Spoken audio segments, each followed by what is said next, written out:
ఓం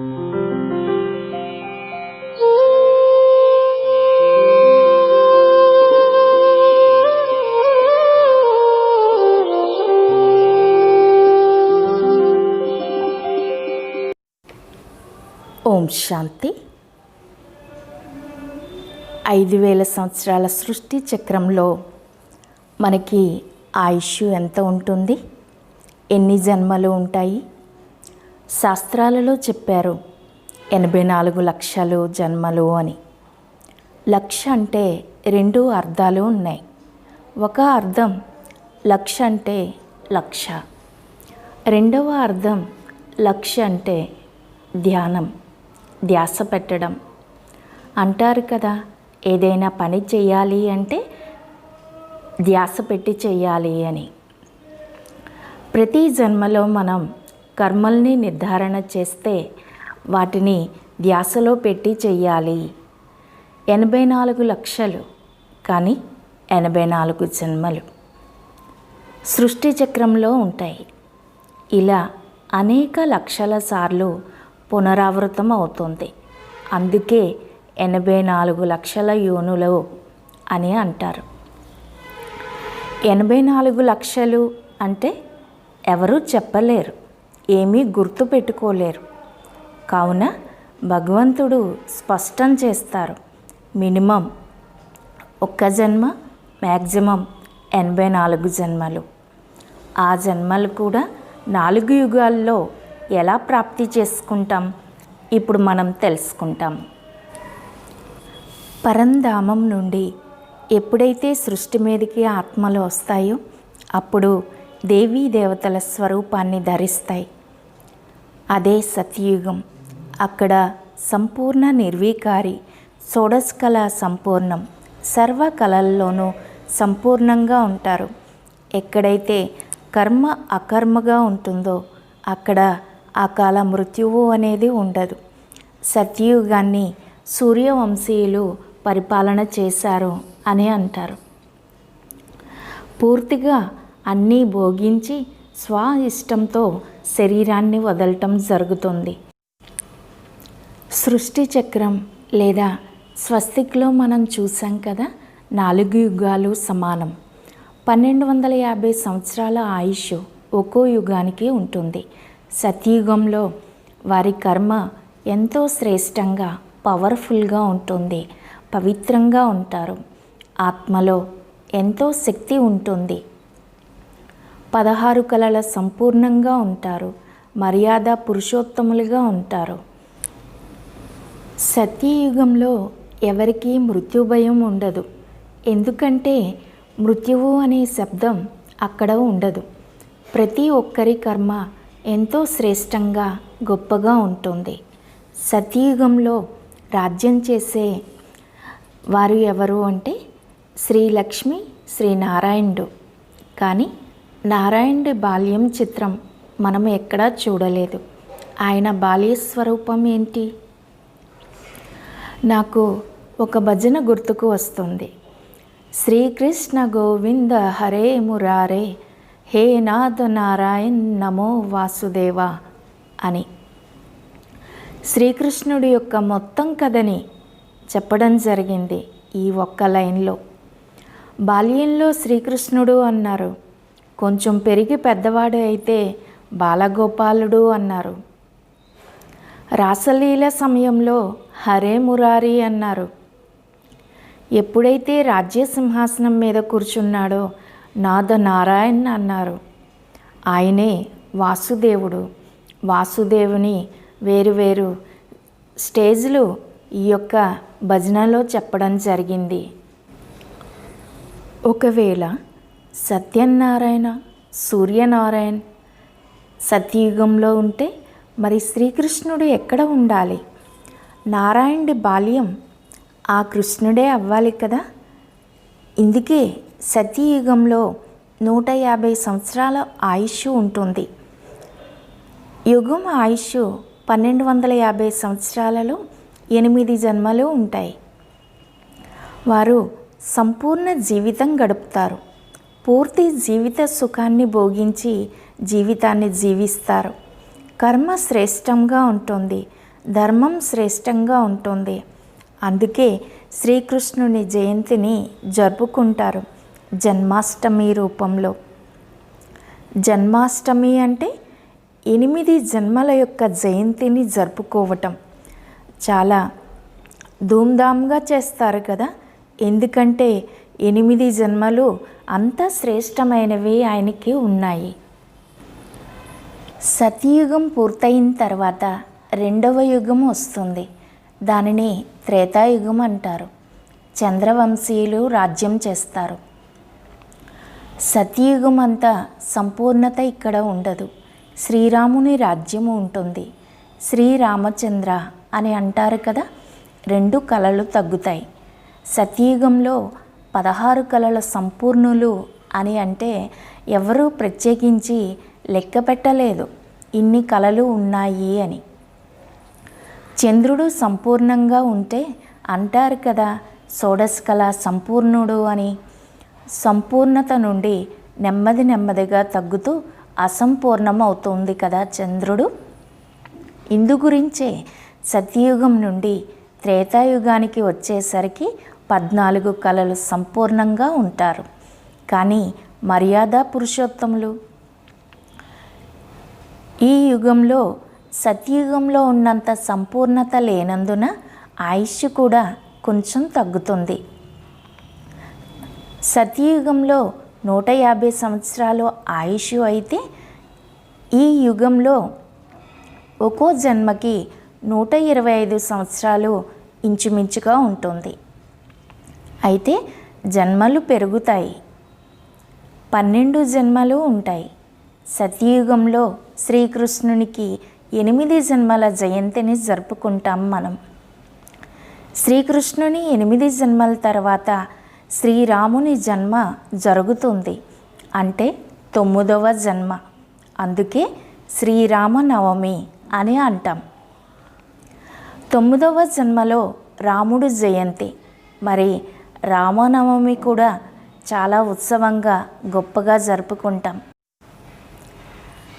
భక్తిలో ప్రతి కార్యం మంచి వ్యవస్థగా ఉండేది, ఎంత సుందరంగా ఉండేది. మనము ఎప్పుడూ వారి భావాలను అర్థం చేసుకోలేదు, అందుకే ఆనందం తీసుకోలేకపోతున్నాం. ఇందు గురించే మర్యాద పురుషోత్తం శ్రీరాముని జయంతిని కూడా మనం జరుపుకుంటున్నాం. భలే మంచిదే. 150 సంవత్సరాల కంటే 125 సంవత్సరాలు తక్కువే అయినా ఆయన కర్మ ఎంతో శ్రేష్టమైనది అని చెప్తారు. అలా 3వ యుగం వస్తుంది. దానినే ద్వాపర యుగం అంటారు. అక్కడ సత్యంతో పాటు అసత్యం కూడా కలిసిపోతుంది. అకాల మృత్యువు కూడా ప్రారంభమవుతుంది. ఎప్పుడైతే అకాల మృత్యువులు ఉంటాయో అప్పుడు ఆత్మలో శక్తి ఇంకా క్షీణిస్తుంది. 1250 సంవత్సరాలు 1250 సంవత్సరాలు అంటే 2 యుగాల యొక్క ఆయుష్ 2500 సంవత్సరాలు సగం పూర్తి అయింది. అంటే కల్పం యొక్క ఆయుష్ 5000 సంవత్సరాలలో సగభాగం 2 యుగాలకి కేటాయించడం జరిగింది. అయితే సగం కళలు తగ్గిపోతాయి. ద్వాపర యుగం వచ్చేసరికి 16 కళల నుండి 8 కళల సంపూర్ణంగా ఉంటారు. ఆత్మలో సామర్థ్యం కూడా తగ్గిపోతుంది. ఇందుకే అకాల మృత్యువులు పెరిగిపోతాయి, జన్మలు పెరిగిపోతాయి. 21 జన్మలు ఉంటాయి ద్వాపర యుగంలో. ఈ యుగంలో భక్తి చేయడం ప్రారంభిస్తారు. ప్రతి రాజు వారి భవనంలో పూజా మందిరంను నిర్మించుకోవడం జరుగుతుంది. రాజస్థాన్లో రాజభవనాలలో చూస్తే ఎక్కడ చూసినా వారి భవనాలలో శివుని మందిరాలే కనిపిస్తాయి. ఎందుకంటే ద్వాపర యుగం ప్రారంభంలో శివుని పూజతోటే ఆరంభమైంది. మొట్టమొదట శివునికి పూజ చేసింది ఎవరో తెలుసా? సోమనాథ శివలింగానికి విక్రమార్క మహారాజు మొట్టమొదట శివుడికి పూజ చేశారు. కానీ నెమ్మది నెమ్మదిగా మనుష్యులు దేవీ దేవతలుగా ఎవరైతే ఉండి రాజ్య పరిపాలన చేశారో వారి యొక్క పూజ ప్రారంభమైంది. అవ్యభిచారి భక్తి మొదలైంది. సన్యాస ధర్మం కూడా మొదలైంది. అలా కలియుగం వస్తుంది. అన్ని కళలు తగ్గిపోతాయి. అంతా ఆత్మలో శక్తిహీనమవుతుంది. శక్తి నశిస్తుంది. ఇందుకే అకాల మృత్యువులు ఇంకా ఇంకా పెరిగిపోతున్నాయి. ఎందుకంటే మనుష్యుల యొక్క కర్మ వికర్మగా మారింది. వికర్మలు పెరిగిపోయాయి. వికర్మ లేదా పాపకర్మ పెరిగిపోతుంది. వికృత కర్మలు చేస్తున్నారు. వికారాలకు వశమవుతున్నారు. అందుకే వికర్మ అని అన్నారు. మనుష్యుల ఆయుష్ తగ్గిపోతుంది. మరి జన్మలు పెరుగుతున్నాయి. ఒక్కోసారి 5 సంవత్సరాలు జీవిస్తారు. ఒక్కోసారి 80 సంవత్సరాలు జీవిస్తారు. ఒక్కోసారి 100 సంవత్సరాలు జీవిస్తారు. ఈ విధంగా ఆయుష్ బ్యాలెన్స్గా ఉండదు. సత్యత్రేతాయుగాలలో చూస్తే ఆయుష్ ఒక్కో జన్మలో స్థిరంగా ఉంది, ఫిక్స్డ్గా ఉంది. కానీ ఈ కలియుగంలో ఇక్కడ స్థిరం అనేది ఉండదు. ఒక జన్మకి ఆయుష్ ఇంత అని ఫిక్స్డ్గా చెప్పలేము. ఎందుకని అంటే కర్మలు వికర్మలుగా అయిపోయాయి. కలియుగంలో దాదాపు 42 జన్మలు తీసుకుంటాం.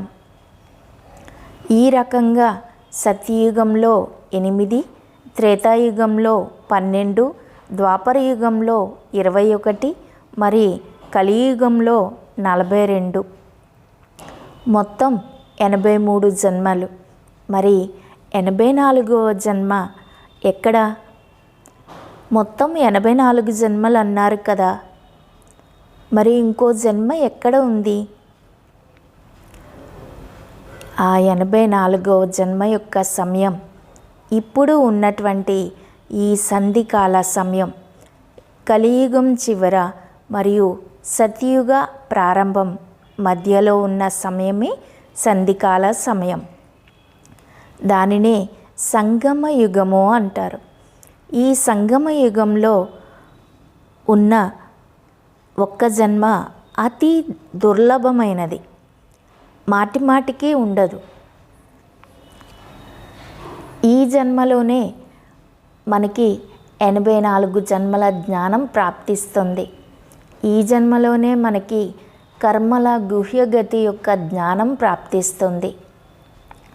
ఈ సంధికాల సమయాన్ని పురుషోత్తమ కళ్యాణకారి సంగమయుగము అని చెప్పడం జరుగుతుంది.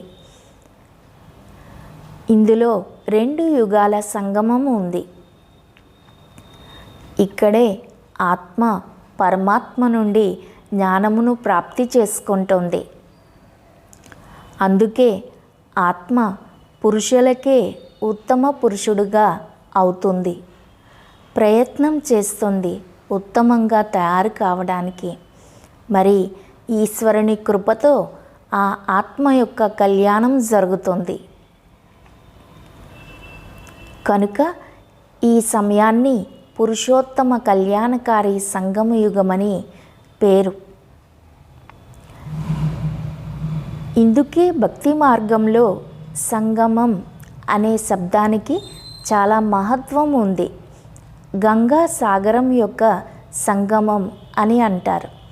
ఎందుకంటే గంగా రూపీ ఆత్మ సాగర రూపీ పరమాత్మలో సంగమం అవుతుంది. ఎప్పుడైతే ఆ సంగమంలో స్నానం చేస్తారో వారు పరిపూర్ణ శుద్ధం అవుతారు అని భావిస్తారు. అందుకే ఈ సంగమ యుగంలో మనం పరిశుద్ధమైతే భవిష్యత్తు జన్మల యొక్క ఫౌండేషన్ చాలా గట్టిగా ఉంటుంది. మనుష్యులు ఉత్తమ పురుషులుగా కావటానికి శ్రేష్ఠ కర్మల యొక్క ఆచరణ చెయ్యాలి. మరి పరమాత్మ ఆశీర్వాదం వారిపై ఉన్న కారణం చేత వాళ్ళు ఉత్తమ పురుషులుగా అయ్యి ముందుకు వెళ్ళటం జరిగింది. అయితే ఈ సంగమయుగ మహిమ చాలా ఉన్నతమైనది, చాలా శ్రేష్టమైనది కూడా.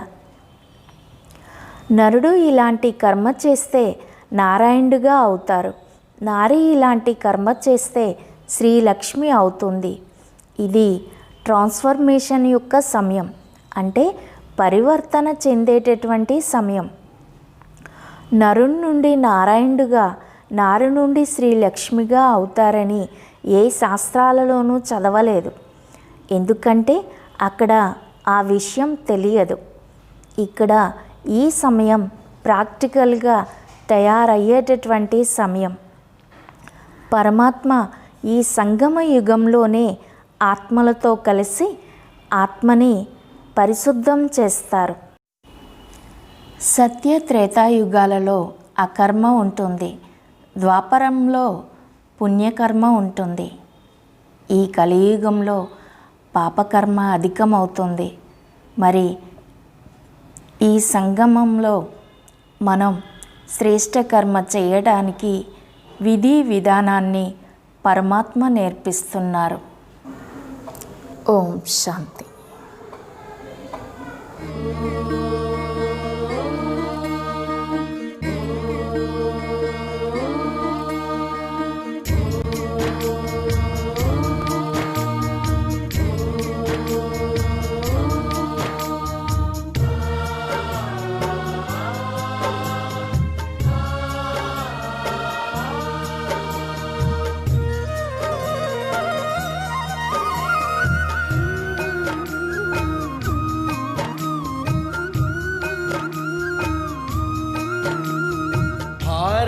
फिर भरपूर बनेगा,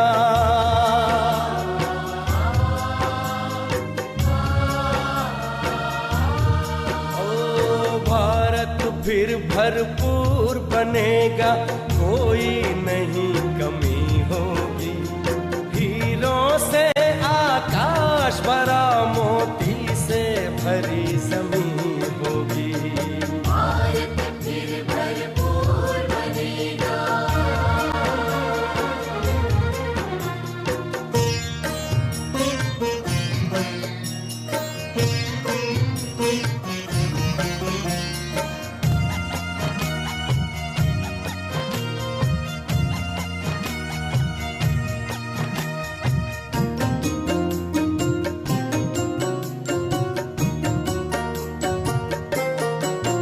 हर बालक कृष्ण कन्हैया सा, राधा सी हर बाला होगी।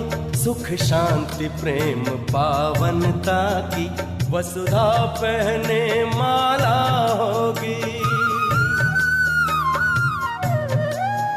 हर बालक कृष्ण कन्हैया सा, राधा सी हर बाला होगी।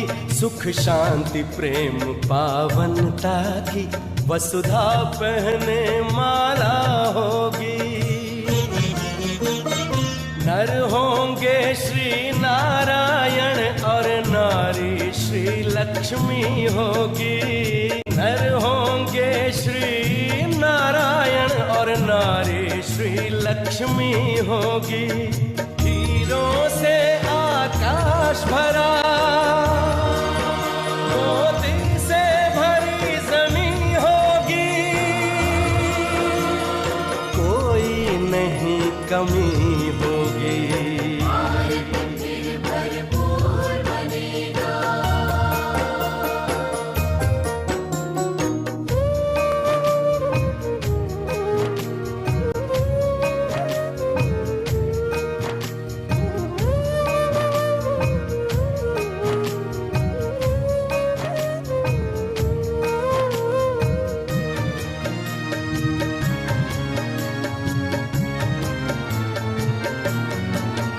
अब देर नहीं, भारत का सितारा विश्व भाल पर चमकेगा। नारी शक्ति पूजित होगी, सौभाग्य का सूरज दमकेगा।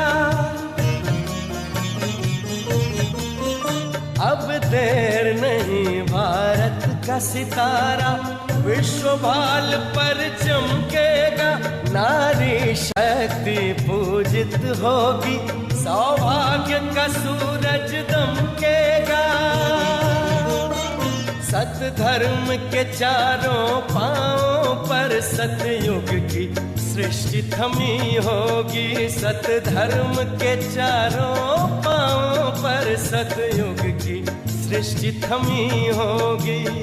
हीरों से आकाश भरा, मोती से भरी जमीन होगी, कोई नहीं कमी होगी।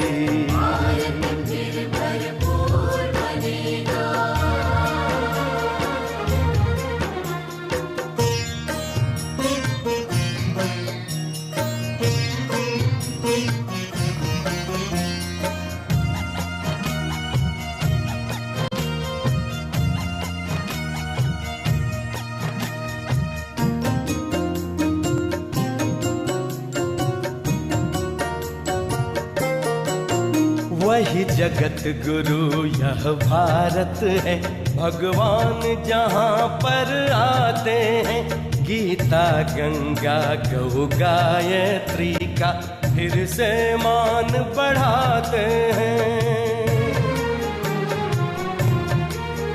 वही जगत गुरु यह भारत है, भगवान जहाँ पर आते हैं, गीता गंगा गौ गायत्री का फिर से मान बढ़ाते हैं। है धन्य धन्य अपनी माटी जो फिर से देव भूमि होगी, है धन्य धन्य अपनी माटी जो फिर से देव भूमि होगी। हीरों से आकाश भरा, मोती से भरी जमीन होगी, कोई नहीं कमी होगी। भारत फिर भरपूर बनेगा, कोई नहीं कमी होगी। हीरों से आकाश भरा, मोती से भरी जमीन होगी, भारत फिर भरपूर बनेगा। भारत फिर भरपूर बनेगा, ओ भारत फिर भरपूर बनेगा। भारत फिर भरपूर बनेगा, भारत फिर भरपूर बनेगा।